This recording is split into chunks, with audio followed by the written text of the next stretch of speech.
Selamat pagi, Assalamualaikum warahmatullahi wabarakatuh. Selamat datang kembali ke Podcast Ginjal. Hari ini episode ke-27. Ini dalam rangka merayakan Hari Ginjal Sedunia. Jadi setiap tahunnya bulan Maret itu minggu kedua hari Kamis. Jadi hari Kamis minggu kedua bulan Maret setiap tahun kita akan menyelenggarakan World Kidney Day atau Hari Ginjal Sedunia. Tiap tahun ada tema-tema yang berbeda. Jadi kita akan kembangkan edukasi dan juga webinar atau juga informasi lah kepada awam dan tenaga medis juga berdasarkan tema-tema tersebut. Kebetulan tema tahun ini adalah Are Your Kidneys Okay? Apakah ginjal Anda baik-baik saja? Dan deteksi dan cegah lebih dini untuk menghindari penyakit ginjal kronik. Nah, pada pagi ini saya mempunyai dua narasumber yang sudah tidak asing lagi, ahli-ahli di bidangnya ini. Yang pertama adalah Dr. Maruhum Bonar Marbun. Ya, Dok. Salam sehat. Ya, Dok. Dan yang kedua adalah Ibu Triani. Nah, kita akan ngobrol-ngobrol sedikit di podcast ini mengenai cara pertama deteksi dini, screening, dan juga nutrisi apa sih yang bisa kita minum, yang bisa kita asup ya, kita ambil nutrisi yang kita asupan nutrisi seperti apa untuk tetap menjaga kesehatan ginjal kita.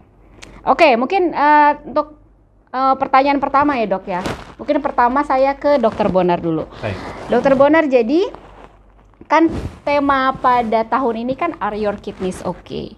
Nah, bagaimana kita kalau untuk kita mengetahui kidney kita oke apa tidak, ginjal kita sehat apa tidak, kita harus tahu dong, Dok. Sebenarnya pas sehat itu fungsinya seperti apa sih supaya kita bisa mendeteksi. Jadi mungkin Dok, silakan Dok. Apa sih Dok tanda-tanda ginjal yang sehat, Dokter? Baik, ini pertanyaan yang banyak ditanyakan ke tempat kita ya. Memang ginjal sehat itu agak sulit kita menilai dengan keluhan. Nggak ada sama sekali keluhannya kalau ginjalnya sehat. Jadi seperti orang biasa aja, dia bisa beraktivitas, bisa berolahraga, dia bisa bekerja dengan baik gitu ya. Nggak ada keluhan sama sekali dengan fungsi ginjal yang normal. Hanya memang catatannya kalau kita tidak melakukan general check up, kita nggak tahu ya. Kita nggak tahu lah. Makanya perlu melakukan pemeriksaan karena gangguan ginjal itu tanpa keluhan sih sebetulnya kalau dia masih gangguan yang masih ringan ke sedang gitu. Kalau gangguannya sudah berat baru ada keluhan, mulai ada bengkak kaki, tekanan darahnya tidak terkontrol, gula darahnya makin tidak terkontrol, seperti itu ya. Jadi memang kalau ditanya ginjal normal, artinya dia masih bisa berkemih dengan baik, dia masih bisa minum banyak, dia bisa berolahraga berat misalnya. Itu tidak ditemukan ada tanda-tanda gangguan ginjal. Tapi kalau sudah dilakukan pemeriksaan laboratorium dengan pemeriksaan urin lengkap saja, kita bisa tahu bahwa itu ada gangguan. Itu caranya untuk mengetahui ada gangguan. Tapi kalau orang normal tanpa melakukan pemeriksaan general check up nggak akan kita dapatkan sesuatu. Makanya seringkali pasien itu datang ke tempat kita dengan gejala yang sudah berat dan itu artinya sudah terlambat. Makanya biasanya, ini saya kira Departemen Kesehatan juga sudah menganjurkan ke semua masyarakat ya, dengan adanya program check up di setiap ulang tahun. Jadi di situ ada salah satu pemeriksaan urin lengkap. Jadi dengan adanya pemeriksaan urin lengkap, saya yakin masyarakat kita akan lebih paham dengan gangguan ginjal.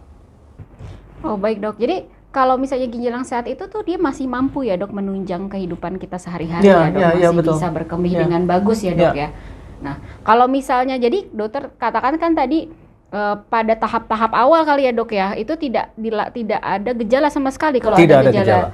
Kalau ada gangguan ginjal. Nah, kalau misalkan kita mau nangkep nih pas tahap-tahap awal ini, itu apa saja sih, Dok, yang bisa kita periksakan, Dok, selain fungsi ginjal dan urin tadi?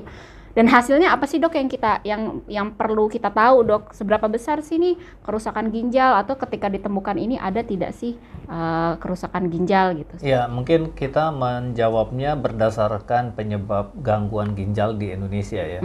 Kalau penyebab gangguan ginjal yang ada di dalam data di Indonesia, terutama seperti orang yang dilakukan dialisis ya, itu Indonesian Renal Registry itu nomor 1 itu hipertensi, nomor 2 mungkin diabetes ya, nomor 3 baru penyakit ginjal yang kita sebut penyakit ginjal yang autoimun lah gitulah, katakan seperti itu. Jadi dengan ketiga hal bagian besar penyebab gangguan ginjal atau penyebab gagal ginjal di Indonesia, jadi sebaiknya selayaknya kita melakukan pemeriksaan tekanan darah, pemeriksaan gula darah, dan pemeriksaan urin lengkap. Itu yang paling penting kita lakukan untuk mendeteksi nih ya. Ini kan tujuannya mendeteksi, bukan mengobatin. Kalau mendeteksi artinya untuk mencegah. Jadi kalau setiap screening ya, screening itu namanya, ya betul, screening. Jadi untuk deteksi dini pada katakanlah masyarakat Indonesia atau para kaula muda yang aktif bekerja itu harus melakukan general check up-nya minimal 1 tahun sekali, yang seperti yang disampaikan oleh program Kemenkes. Baik. Kalau sudah dikerjakan itu, kita yakin 100% bisa mendeteksi penyakit ginjal kronik. Itu walaupun populasi sehat, Dok? Oh iya, betul. Justru orang populasi sehat yang tidak punya keluhan yang dilakukan pemeriksaan. Kalau orang udah sakit itu bukan mencegah namanya, deteksi tapi dini, itu namanya mengobati. Kalau orang sudah sakit, kita kan maunya orang sehat yang kita cegah. Baik, Dok. Kan penyakit ginjal kronik tadi dokter sebutkan paling banyak kan hipertensi dan diabetes dan autoimun. Tapi kalau misalnya sudah ada misalkan juga teman-teman di sini yang sudah ada diabetes, sudah ada hipertensi, sudah ada penyakit autoimun, itu kita juga menceknya mungkin lebih sering atau gimana, Dok? Ya, program dari secara umum lah ya, secara internasional, setiap orang yang mempunyai riwayat keluarganya penyakit ginjal kronik itu wajib melakukan pemeriksaan minimal 1 tahun sekali. Jadi dengan adanya anjuran seperti itu dan masyarakat luas paham bahwa perlu melakukan pemeriksaan pada kelompok risiko tinggi namanya. Risiko tinggi itu artinya di dalam keluarganya ada riwayat penyakit ginjal kronik.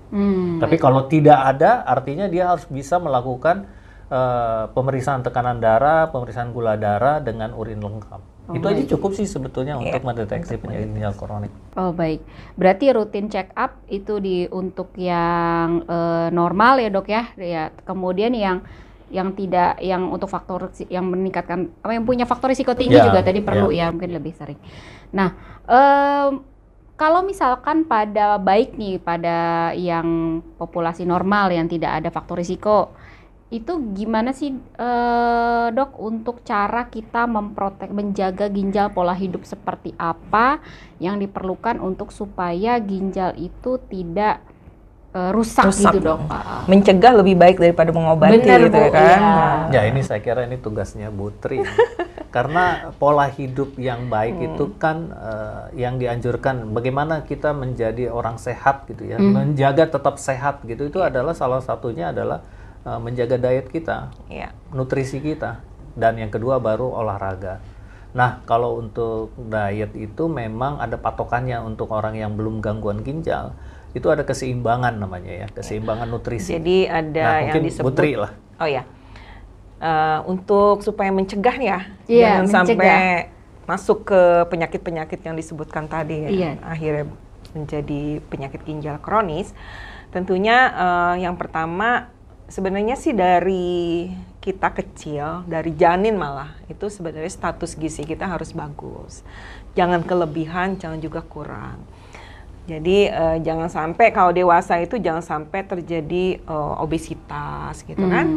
Nah, jadi kita cegah, karena kalau udah obesitas seperti tadi Dokter Bonar bilang, bisa hipertensi ya, dari obesitas tuh bisa gula darah meningkat, bisa juga jadi penyakit kardiovaskuler. Nah, bagaimana mencegahnya? Mencegahnya adalah istilahnya kita bilang gizi seimbang. Jadi kebutuhan sama istilahnya seimbang antara kebutuhan dengan pengeluaran. Kalau misalnya yang masuk sama keluar itu nggak sama, misalnya kelebihan yang masuk, maka dia akan jadi obesitas. Kemudian juga kalau yang masuk kurang dari kebutuhan, dia akan malnutrisi. Ya, kira-kira seperti itu. Nah, kemudian itu pola makan ya. Minum juga perlu, karena ginjal itu kan fungsinya salah satu mengeluarkan cairan. Membuang cairan, mengeluarkan racun-racun dan sebagainya dari makanan, sisa-sisa metabolisme. Jadi minum juga harus cukup. Kebanyakan kita itu minumnya itu kadang-kadang apalagi di ruang ber-AC seperti ini kan nggak haus ya, lupa minum. Padahal air itu harus dicukupi kurang lebih kalau dewasa 30 sampai 40 ml per kilogram atau rata-rata 2 liter lah. 2 liter ya, 8 gelas sehari. Yang tidak berasa tentunya ya Bu ya. Oh ya, sebaiknya seperti itu. Apalagi kalau kita cenderung berat badannya meningkat, ya air putih lebih dianjurkan daripada air berwarna. Karena kalau air berwarna kan semuanya manis, rata-rata. Tapi kopi enggak loh, kalau minum kopi tanpa gula. Iya, kopi tanpa gula. Jadi gitu, jadi kita harus selalu monitor status gizi kita, kemudian makan seimbang, gizi seimbang, terus kemudian minum, istirahat cukup, 7 jam ya dok ya? Ya. 7 jam kurang lebih 7 sampai 8 jam sehari. Terus kemudian juga jangan sampai kita itu kalau bisa sih mengkonsumsi makanan-makanan yang diawet. Karena makan makanan awetan itu juga beresiko natriumnya tinggi, pewarnanya dan sebagainya, penyedap dan sebagainya. Meningkatkan risiko. Mendingan fresh food lah. Oh, fresh food. Fresh food maksudnya ayam. Bukan olahan, bukan gitu olahan. Ya. Apalagi diawetkan. Ya, orang Indonesia ini banyak makan olahan ternyata dok. Riskesdas itu banyak makanan olahan sehingga garamnya tuh jadi tinggi.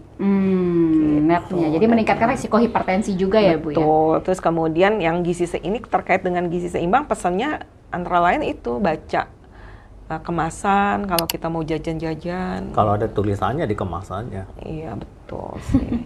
Jadi baca kemasan jangan sampai garamnya, gulanya terlalu tinggi karena gizi seimbang itu yang di warning atau diingatkan gula, garam, lemak tuh nggak boleh berlebihan. GGL, istilahnya GGL ya, gula, garam, lemak itu tidak boleh berlebihan. Jadi, berapa sih Bu garam yang optimal buat kita yang sehat gitu ya? Bu ya? Kalau yang sehat itu secara gampangnya itu kurang lebih 5 gram atau 1 sendok teh sehari. Gimana kalau masaknya buat bareng-bareng gitu Bu? Nah, susah ya? Ya itu tekniknya adalah biasanya kita pesankan kepada semuanya untuk makan jangan terlalu asin gitu. Kira-kira seperti itu sih. Atau misalnya ya ini sih kalau yang untuk hipertensi juga menjadi tanda kutip perhatian juga ya untuk makanan-makanan. Tapi kalau untuk protek ya memang kurang lebihnya kurang 1 sendok teh. 1 sendok teh. Baik. Kalau untuk gula sendiri gimana Bu? Ini kan lagi berkembang nih Bu. Kita menghindari gula sederhana. Banyak narasi-narasi di sosial media ya Bu ya yang berkembang mengenai porsi makanan, komposisi, adalah diet ini, diet itu. Itu sebenarnya gimana sih Bu? Boleh Ibu mungkin jelaskan dulu gula yang boleh kita makan secara normal untuk kita beraktivitas sehari-hari itu berapa gram? Bagaimana? Ya, pada umumnya di gizi seimbang itu menganjurkan gula itu sekitar 4 sendok atau 50 gram atau 10% dari total kalori. Itu gula sederhana? Gula sederhana. Oh, gula sederhana. Tapi kan gula sederhana itu bukan dalam bentuk gula aja. Biasanya kadang-kadang kue, donat, coklat gitu itu kan. Itu masuk ke dalam itu gula masuk sederhana. Ke dalam. Itu harus masuk hitungan ya Bu ya masuk maksudnya hitungan. Ya? Bukan hanya gula sederhana terus boleh misalnya 50 gram atau 4 sendok. Nah, itu makan gula tapi kue-kuenya juga manis-manis. Bukan seperti itu. Jadi gula-gula itu udah masuk ke misalnya minuman kayak boba gitu kan. Itu kan tinggi sekali ya. Sekali gulanya gitu. Kira-kira seperti itu sih terkait dengan gula. Nah, gula ini juga yang menyebabkan terjadinya obesitas kalau berlebihan. Pasti. Karena kan dia sumber kalori ya. Kira-kira seperti itu sih untuk protek kurang lebihnya. Ya, tadi Ibu sebutkan kalau misalnya kita harus makan fresh food ya Bu. Tapi kan dokter, seperti yang dibilang dokter Bonar Bu, kayak saya kan paling cuma weekend aja. Ada nggak sih tips dan trik supaya kita bisa menjaga, kita bener-bener kita bisa makan beneran gitu makanan Bu. Sehat. Makanan sehat gitu Bu. Iya. Jadi tips dan triksnya biasanya kalau kita kan semuanya nih rata-rata kalau ibu-ibu yang karier ya. Karier. Nggak ada ya hari-hari biasa di rumah begitu ya. Tapi kan hari libur Sabtu Minggu tuh kita kan di rumah. Nah disitulah kita masak sekalian ya kan, lauk pauk, ya, baik nabati, hewani, ya, terus kemudian dan lainnya lah, begitu juga sayur, bisa juga tuh. Nah, kemudian kita packing secukupnya pada saat kalau kita masak satu pack itu untuk 1 kali masak. Nah, kemudian dimasukkan ke dalam frozen, ya, untuk itu frozennya biasanya ada di bagian kulkas kan ya. Nah, itu bisa awet beberapa minggu bahkan bulan begitu. Jadi jangan sekalian di packing banyak, sekalian dibagi-bagi 1 pack itu untuk 1 kali masak. Nah, itu salah satu usaha untuk gimana kita masih bisa mengkonsumsi fresh food dengan bumbu-bumbunya kan terkontrol ya. Nah, kalau kita memang kalau jajan-jajan tuh seperti fast food tuh enak ya, tapi kan bumbu-bumbunya kita nggak tahu itu dikasih garam juga, penyedap juga, vetsin juga, ya, terang aja enak. Tapi kalau kita masak sendiri, tentunya kita bisa tahu nih apa yang kita masukkan ke dalam masakan kita. Jadi mencegah supaya salah satunya tidak berlebihan konsumsi garam dari situ. Kira-kira seperti itu sih trik-triknya untuk ibu-ibu muda yang berkarier. Pas hari libur kita masak. Jadi nggak ada alasan untuk nggak makan sehat ya Bu ya? Saya balik ke Dokter Bonar nih Dok. Dok, kalau misalnya untuk menjaga ginjal ini supaya baik, olahraga apa sih Dok yang harus dijalankan? Ya, ini saya jawabnya secara ini aja, secara umum ya untuk olahraga itu. Olahraga itu yang dianjurkan secara standar ya, itu sebenarnya minimal 3 kali seminggu, 3 kali 30 menit. Memang orang yang mau olahraga itu agak kesulitan karena waktu ya, bekerja seminggu 5 hari ya, 5 hari, ada yang sampai 6 hari, ada yang lembur apa segala macam, itu memang akan menjadi masalah.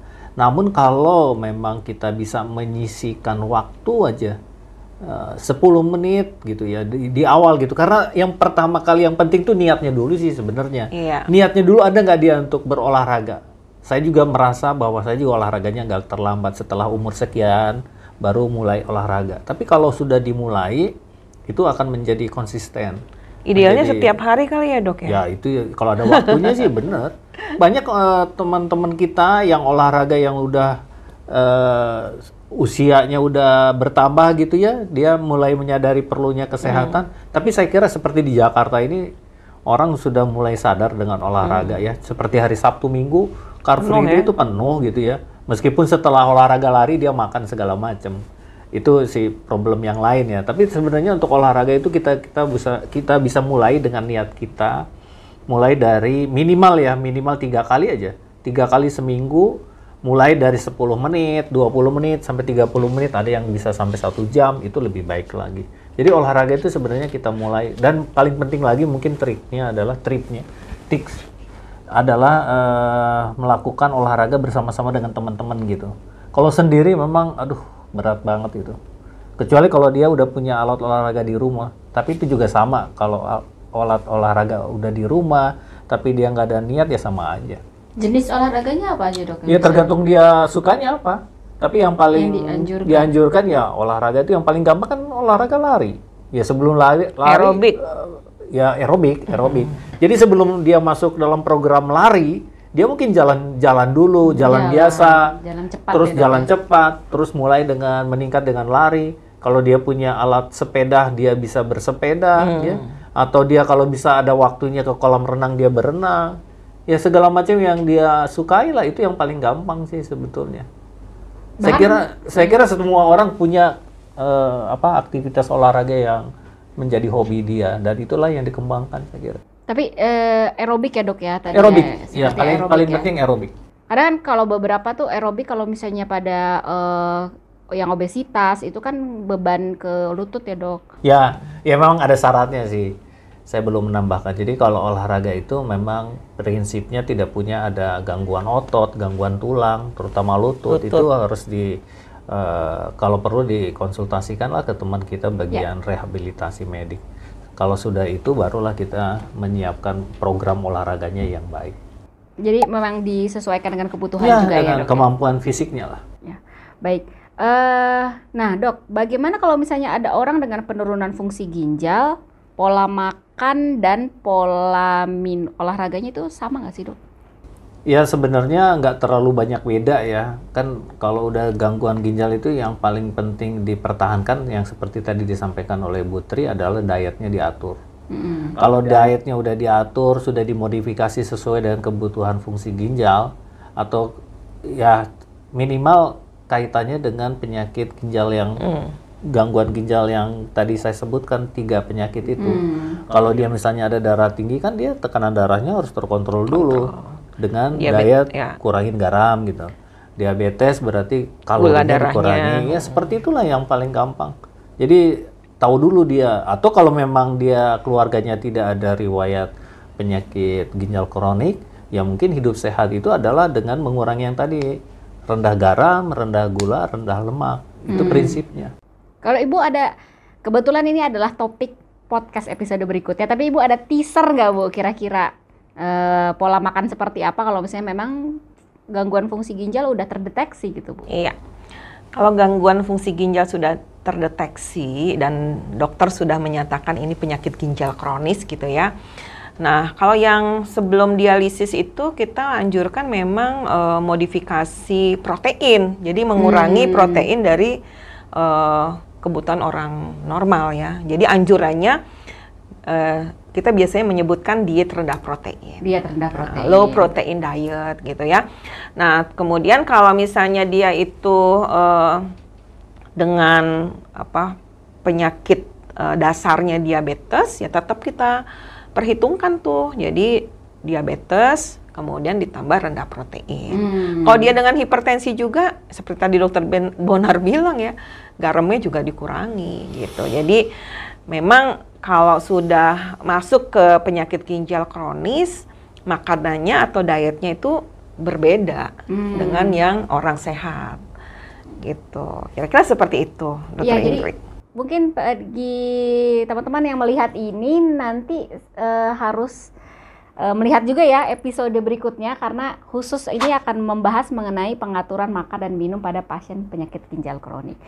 Satu terakhir deh dok, ke dokter Bonar. Dok, kenapa sih mesti dimodifikasi tuh protein? Kenapa sih dok kalau misalnya fungsi ginjal itu udah turun dok? Ya, menurut penelitian itu memang mengatakan protein itu kalau orang udah gangguan ginjal kan menjadi beban ke ginjal ya.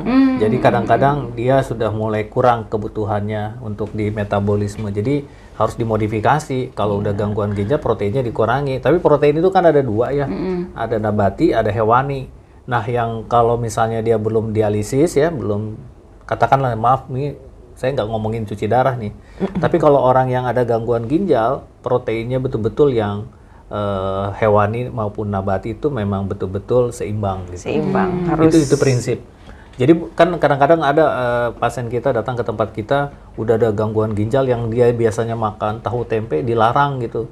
Nggak boleh lagi makan tahu tempe katanya. Nggak boleh lagi makan kacang-kacangan. Padahal dia kan belum gangguan ginjal yang berat, tapi udah ada gangguan. Nah, itulah gunanya modifikasi ya. Mungkin Bu Tri menambahkan. Iya. Jadi pada pasien penyakit ginjal kronik yang tadi ya pradialisis itu yang harus rendah protein, kebutuhan proteinnya apabila sudah kita menghitungnya akan kita bolehkan dia mengkonsumsi baik protein hewani maupun nabati gitu. Jadi mix begitu. Nah, penelitian terakhir justru boleh protein nabati itu lebih atau sama dengan 50% dari total protein yang dia asup. Gitu. Jadi sebenarnya nggak ada alasan lagi kalau misalnya pasien seperti tadi dokter Bonar ceritakan, ada pasiennya tempe tahu dia lebih suka dari protein misalnya daging, gitu kan? Kenapa enggak? Boleh-boleh aja, asal nanti kita hitung juga, jangan terlalu berlebihan juga, sesuai dengan kebutuhan lah. Tapi bukan berarti juga nggak boleh konsumsi protein hewani, tetap boleh. Nanti mungkin pada sesi berikutnya nih akan dijelaskan lebih rinci lagi nih dengan Mas Yudi ya. Ya, mungkin kira-kira seperti itu dok. Baik, Jadi memang dilematis ya, ini protein seperti apa yang boleh, protein seperti apa yang tidak boleh, mungkin dan implikasi kesehatannya apa, tapi teman-teman harus menyaksikan episode berikutnya yang membahas detail mengenai pengaturan makan dan minum pada pasien penyakit ginjal kronik predialisis. Terakhir banget, di terakhirnya beneran dok. Jadi ada tips dan pesan apa saja untuk teman-teman dalam rangka Hari Ginjal Sedunia dok? Ya, dalam rangka kesehatan ginjal sedunia itu biasanya kita menyampaikan untuk melakukan pemeriksaan fungsi ginjal secara rutin. Itu yang paling penting sih sebetulnya, karena kan tadi saya sampaikan bahwa penyakit ginjal itu tidak mungkin diketahui kalau belum ada gejala. Jadi kalau nggak ada gejala, nggak mungkin kita tahu dia sakit ginjal atau tidak. Jadi dengan melakukan pemeriksaan yang sederhana seperti urin lengkap saja, kita bisa tahu mendeskriptifkan bahwa dia udah ada gangguan atau tidak. Itu aja sih yang saya ingin sampaikan kepada teman-teman sobat ginjal semua. Kalau untuk dari Bu Triani, Bu, silakan. Iya.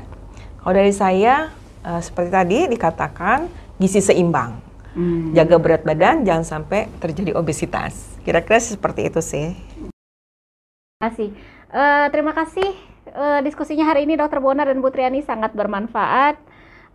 Terima kasih pada teman-teman semua yang sudah menyaksikan podcast ini sampai akhir. Jangan lupa ada podcast berikutnya yang membahas mengenai detail gimana sih caranya pengaturan makan dan minum pada pasien penyakit ginjal kronik. Sebelum kita tutup, seperti biasa kita harus menyampaikan pantun ya dok ya. Silakan Dr. Bonar. Baik. Air mengalir di tepi kali. Cakep. Ikan berenang riang gembira. Cakep. Jaga ginjal setiap hari agar sehat sepanjang usia.